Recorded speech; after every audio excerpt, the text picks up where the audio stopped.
ओम आरोग्यमस्तु। Hymns जीनासिको से मैं doctor जय नारायण और आज हम बात कर रहे हैं विरेचन के बारे में। तो विरेचन के पूर्व क्रम में हम पेशेंट का अभ्यंग यानी कि बॉडी ऑयलिंग कर चुके हैं। इसके साथ ही पेशेंट को हम स्टीम थेरेपी यानी कि स्वेदन भी करा चुके हैं। अब हम प्रधान कर्म यानी विरेचन की तरफ चलेंगे। तो आइए देखते हैं विरेचन कैसे किया जाता है। तो प्रधान कर्म करने के लिए बेसिकली हमें चाहिए होती हैं मेडिसिन्स, जिसमें हम यूज़ करते हैं विरेचन योग बनाने के लिए सबसे पहले कुटकी चूर्ण, आरगवद, इसके बाद त्रिफला चूर्ण, एरंड का तेल, और ये सभी द्रव्य हम फाइनेस्ट क्वालिटी के यूज करते हैं। जैसे आप देख पा रहे हैं, ये आरगवद है, त्रिफला चूर्ण है और ये कुटकी चूर्ण है। तो इनको समान मात्रा में लेकर के रात भर भिगोया जाता है, जिसको हम एक तरह से हिम कल्पना कह सकते हैं। रात भर भिगोने के बाद सुबह इसको गर्म किया जाता है, फांट बनाया जाता है, फिर उसको छान करके हम रोगी को पिलाते हैं। ध्यान ये रखना है कि जब भी हम विरेचन का योग पेशेंट को दें तो पेशेंट को पूरा काउंसिल किया जाए कि उनको जो दिया जा रहा है, और एक थोड़ा सा स्पिरिचुअल कनेक्शन इस प्रोसेस में होना बहुत जरूरी है। तो सर, अभी आप ठीक महसूस कर रहे हैं? अभी हम आपको दवाई देंगे। ये त्रिवृत अवलेह है, ठीक है। ये आपने थोड़ा सा खाना है और इसके साथ में ये जो मेडिसिनल वाटर है, हल्का सा गुनगुना है, ये पीना होता है। ये लेने से पहले सर, आप जिस भी भगवान, देवता, ईश्वर, अल्लाह, गॉड, जिसको भी मानते हैं उसका ध्यान करेंगे। मैं भी भगवान धन्वंतरी का ध्यान करूंगा कि जो भी हम विरेचन द्रव्य आपको दे रहे हैं, जिस भी कामना से दे रहे हैं, वो फुलफिल हो और आपका जो भी रोग है या जो भी कष्ट है वो नाश हो। ओम भेषज भेषज महा भेषज समुत्थाय स्वाहा श्री औषध नारायणाय स्वाहा। इसके साथ ही मंत्रोच्चार के बाद रोगी को हम ये देंगे।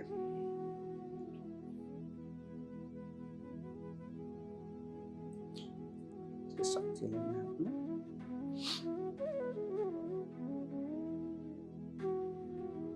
धीरे धीरे पूरा पीना है।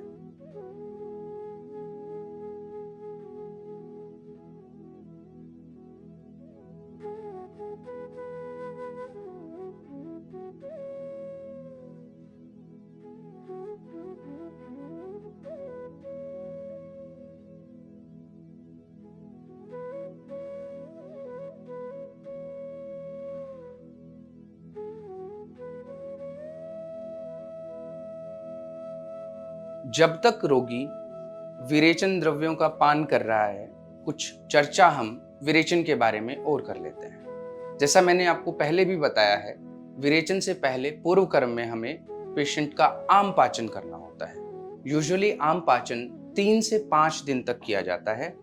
आम पाचन के लिए औषध हमें कौन सा प्रयोग करना है, दीपनवटी देनी है, चित्रकादिवटी देनी है, वो रोगी के रोग और बल पर निर्भर करता है। आम पाचन के बाद हमें रोगी का स्नेहपान यानी घृत पान शुरू कराना होता है। घृत की मात्रा, कौन सा घृत हमें यूज करना है और कितने दिन तक घृत पान कराना है, ये भी रोगी के रोग और अग्निबल पर निर्भर करता है। इसमें ध्यान देने की बात यह है कि 30 ml से हम घृत पान या स्नेहपान शुरू करते हैं और उसको निरंतर बढ़ाना है। रोगी के बल के अनुसार इसको हम 200 से 250 ml तक बढ़ा सकते हैं। 5 दिन तक जब रोगी घृत पान करता है तो उसमें हमें ध्यान ये रखना होता है कि रोगी को लघु यानी हल्का, सुपाच्य यानी जो जल्दी पच सके और अच्छे से कुक्ड फूड ही देना है। ऐसे में हमें ध्यान ये भी रखना है कि रोगी भोजन जो है वो तभी ग्रहण करे जब रोगी को अच्छे तरह से भूख लग गई हो। इसके लिए आचार्यों ने उद्गार शुद्धि शब्द का प्रयोग किया है, यानी कि घी का सेवन करने के पश्चात रोगी को घी की डकार आए और उसको लगे कि उसका शरीर पहले से हल्का है और उसके शरीर में हल्कापन है, उसको पेट अपना जो है वो खाली महसूस हो। ऐसी स्थिति में ही रोगी को खाने के लिए हल्का, लघु, सुपाच्य और उष्ण यानी कि हल्का गर्म खाने के लिए देना है। रोगी को कोई भी कफवर्धक आहार, कोई भी चिकना आहार, कोई भी ऐसा आहार जो ठंडा हो वो नहीं देना होता है। 5 दिन के घृतपान या स्नेहपान के बाद रोगी को शास्त्र कहता है 2 दिन का रेस्ट या रोगी के बल के अनुसार 1 दिन का रेस्ट यानी विश्राम कराना होता है। उस 1 दिन में रोगी सामान्य आहार विहार, जो उष्ण आहार विहार हम दे रहे थे वो करेगा। उसका अभ्यंग, सर्वांग स्वेदन और सर्वांग अभ्यंग ये एज यूजुअल जैसे होता है वो होएगा। लेकिन उस दिन रोगी को घी का सेवन यानी घृतपान हमने नहीं कराना है। विश्राम दिन के बाद अगले दिन प्रातःकाल से विरेचन का मुख्य कर्म शुरू हो जाता है, जिसमें हम पहले रोगी का अभ्यंग करते हैं जैसा आज हमने किया। उसके बाद सर्वांग स्वेदन करते हैं जो भी हम कर चुके हैं। उसके बाद रोगी को विरेचन योग हम देते हैं, जो कि अभी पेशेंट हमारे यहाँ ले रहे हैं।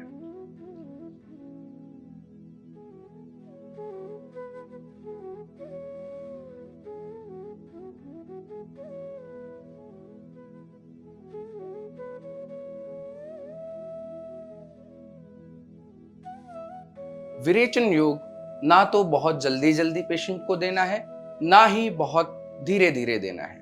हमें ध्यान रखना है कि विरेचन के लिए जो हमने क्वाथ तैयार किया है वो हल्का सा उष्ण ही हो, बिल्कुल भी ठंडा ना हो जाए।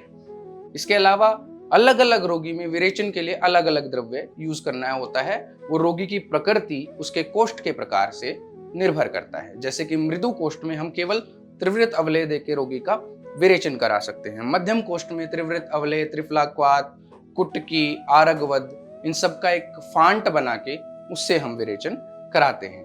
वहीं अगर किसी का क्रूर कोष्ठ है तो ऐसे रोगी में हमें ये विरेचन द्रव्य देने के बाद भी, विरेचन योग देने के बाद भी इच्छा भेदी रस या कई बार अभय मोदक इनका प्रयोग करना पड़ता है, क्योंकि उनके कोष्ठ से, उनके क्रूर कोष्ठ से मल इस प्रकार से नहीं निकल पाता है।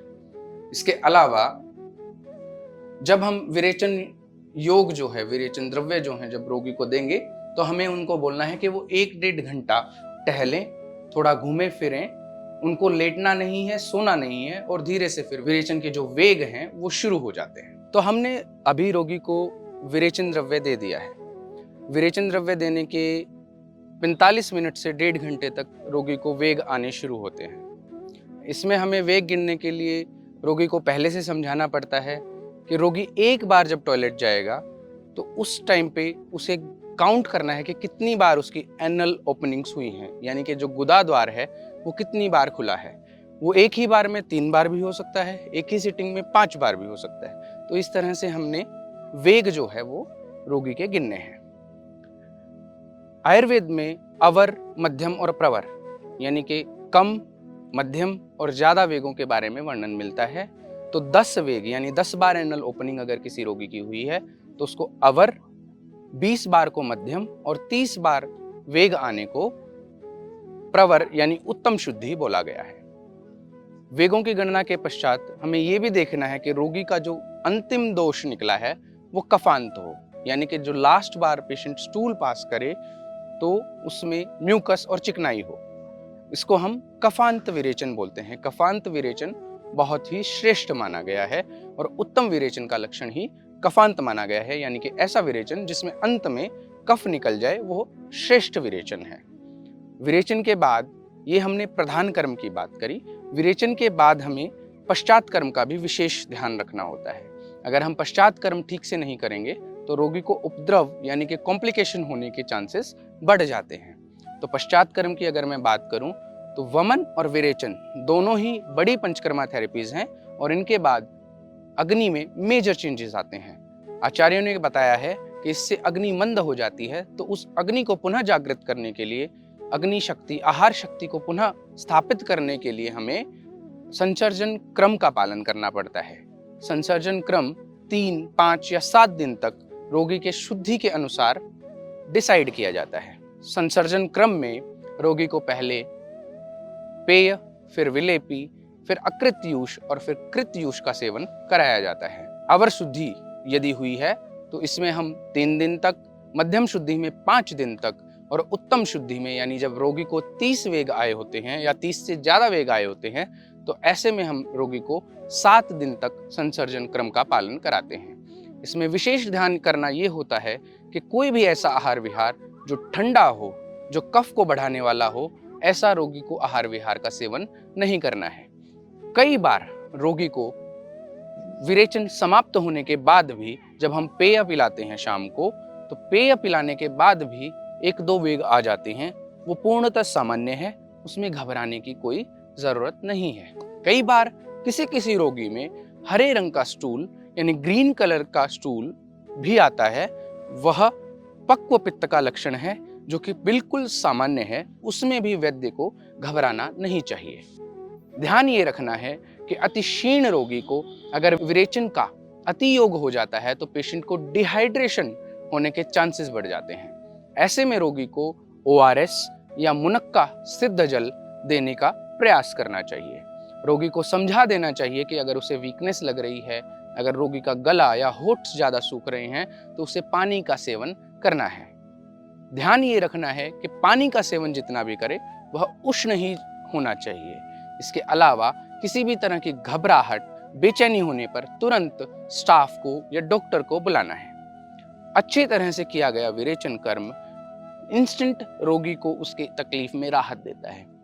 हिम्स जीना सीखों में आचार्य मनीष जी के दिशा निर्देश में हम हमेशा शास्त्रीय विधि से हर एक पंचकर्म थेरेपी करते हैं और हिम्स जीना सीखों में हमने पाया है कि बहुत से रोगियों को विरेचन पंचकर्म लेने के पश्चात इंस्टेंट लाभ मिला है।